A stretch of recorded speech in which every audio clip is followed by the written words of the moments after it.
Hello and welcome to Squeeze Central. So I had a unexpected yesterday with my husband, and he may have COVID, but he also has high blood pressure now, or at this moment. And so my garden actually came into play. Here we go. I have some beets, which I originally planted for my mother because she likes beets. At least that's what she says. Um, and talking to my mother-in-law, she said that beets are good for lowering blood pressure. So I came out here and pulled up my first beets of the season. And I'm actually going to pull some more. And I made some beet juice with it. I don't know what that crazy looking bug is. I made some beet juice with it. And I actually have, oops, I didn't mean to break the leaves just now. But I have red beets. And I have, this is a small one, but I already disturbed them. Golden beets. And I just mixed them with some apples that we had, and some lemon juice, some lemons from fresh lemons. And now I will be planting a bunch more beets. Of course, it's raining right now, or it's starting to rain, but I'm going to plant some more beets right in here, and probably some around the corner over here. And that'll be something that I try to continually plant. Squish this guy. I believe that's one of those squishy not lantern, oh, I hope I got him. I might not have. Squash bugs. But that is what happened yesterday. He's okay. And we're going to just keep doing the beet juice and all the natural things you can get from the garden is what we're trying to work with here. Today I came out with my youngest and we tried to re-trellis my raspberries because this isn't really going to work. I had these green, I didn't have these green, I had these metal things that were given to me that aren't actually trellises, but I was going to use them as trellises, but they're not going to work, so I can't get them in the ground, so I'm actually going to probably have to go buy just a small cattle panel and put it across here for my raspberries so that they aren't intruding on the hardy kiwi, which I still have to get a trellis for that. So I'll have to wait till Gabe's feeling better. What else did I do today? I cut tops of my onions for some scallions, and I was just training up my squash. This takes daily training. I come in here every day almost, and I take what's sticking out, like this one's going to try to grab the fence, and I'll probably have to cut some of these larger leaves for airflow, and I'll weave that into here so that it goes up, and it's going up. And I had to just make sure some of the ones that were up top were ducking down so they don't grab that fence. So then I'll be training them into there. But we've got lots of fruit starting here. There was a happy bumblebee in here this morning.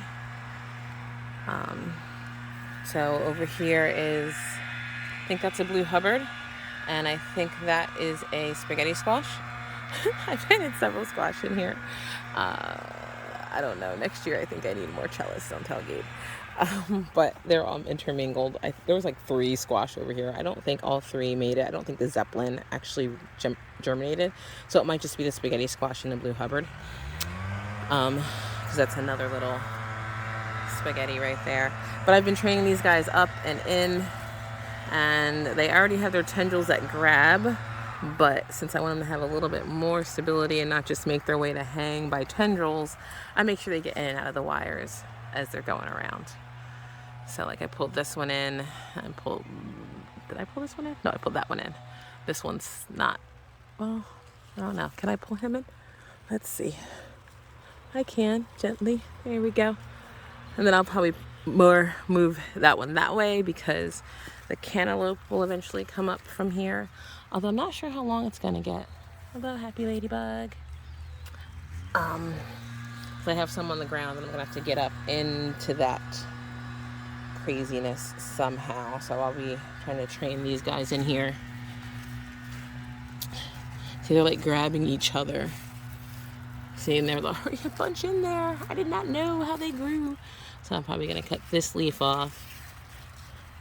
So I'll cut that leaf off, and then I will detach the tendrils and try to get this guy in here. Yeah, that works. Tuck this one in here. And Hopefully they'll make their way up. I don't really want too many of these guys on the ground. I know cantaloupe like to crawl on the ground a lot, more than the squash do, but that would be problematic. Our yellow zucchini, we have one that's almost done right over there. It'll be a small one to start, but that's fine. Lots of flowers. There's a bee in there as well. Honeydew melon. This is a butternut squash. That baby butternut right there. So that's exciting. And then three different, look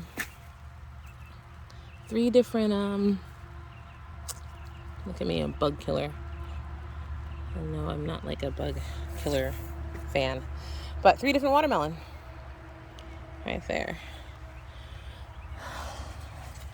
So that's what we're doing today. And like I said, it is raining on me now, but I think I'm going to run inside, grab those beet seeds, plant the beets. I got a couple other cool things I want to plant. I think my husband will be mad if I turn my whole yard into a garden. There's all the scallions I cut today. I'm actually going to feed these to the groundhog to hopefully keep him away from the actual garden.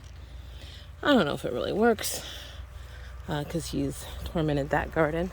My chickens have discovered the spotted lanternflies that reign under this tree. So they've been there for the last 15-20 minutes, and I am happy. Eventually I'll probably let them into my main garden area, but I covered up, I don't know if I said this before, I covered up my cucumber area because the groundhog was jumping, or he wasn't jumping the fence. This fence is a disaster. Deer fence, very cheap. Don't get it if you don't need to. Get tall wire fencing. But he goes right under here, was climbing up there, and ate the tops off of all my cucumbers in there. So I covered them, and they are still growing. Hopefully they'll keep going. And then when they're big enough, I'll take it off. And I'm actually going to be getting some kind of wire fencing for here. Maybe I'll just buy the smaller cattle panels, because they'll be like 4 foot tall. But then I have to dig them down. I don't know. If you have ideas, let me know. All right, so let me go get some planting done. So I just had a mini panic attack. I couldn't find Chi-Chi, young lady right here. All the chickens were way up there at that big tree. Not her. So we'll run around looking for her. We find her in the back, kind of making a nest.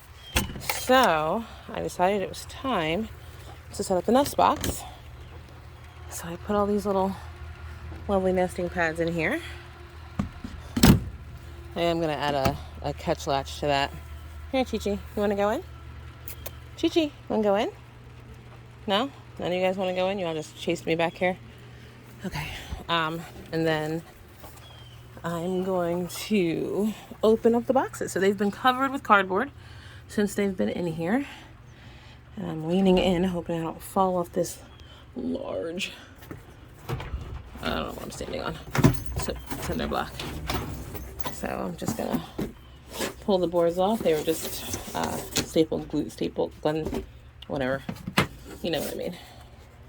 And now they have access to the nest box. Which now that I'm looking at them, when I put the pads in, I might want to pull the pads back a little bit. I want them laying on that edge that opens up. We need to put another board. We had them add a second board here because it was too low, the deep litter method, but we probably need to add a second board in the back right there because I don't want them laying right back there, and that back edge is actually the edge of the door opens. So we'll work that out. But it's open. We'll see if they know what to do with it. All this is supposed to be, I'm told all this figuring out is supposed to be natural or inborn. We'll see. We'll see what happens. You guys want to go in? Now watch. I'm going to walk over there and they're all going to run away. They're standing. Snowy. That's Snowy. Snowy, come here. Come on. Go in. Go in, Snowy. Actually, let me go get your food. So this whole food dispenser thing has been a bust. We have to actually glue what actually did work for a little bit right there. We need to glue those in. You going in, Chi-Chi? Go ahead. We have to glue those down. Go ahead, go in. Hey, here, chicks. You guys want to come in? Are you going in, Goku? Look at my rooster. He's getting so big. He's not crowing yet. I don't think he knows he's supposed to crow. Now they're all back there nibble and nesting. I think I messed up this video by recording the wrong way again. But anyway, so I came back over and I just kind of pulled these up so that when this closes in, this will cover that. This is where I'm thinking I should add, if not another 2x4, maybe just a 2x2 all the way across. So it has that extra lip so that they're not butting their booties up and laying eggs between, and that I open the door and it goes crack, smash. Although I am going to put a hinge on this. I just bought it. It just hasn't come yet. That allows it only to open to here so that it's not going all the way to the bottom. So this is my faux $9,000 chicken coop. Didn't cost me that much, but that's what it would have cost if I had it built by the company that I liked the design from.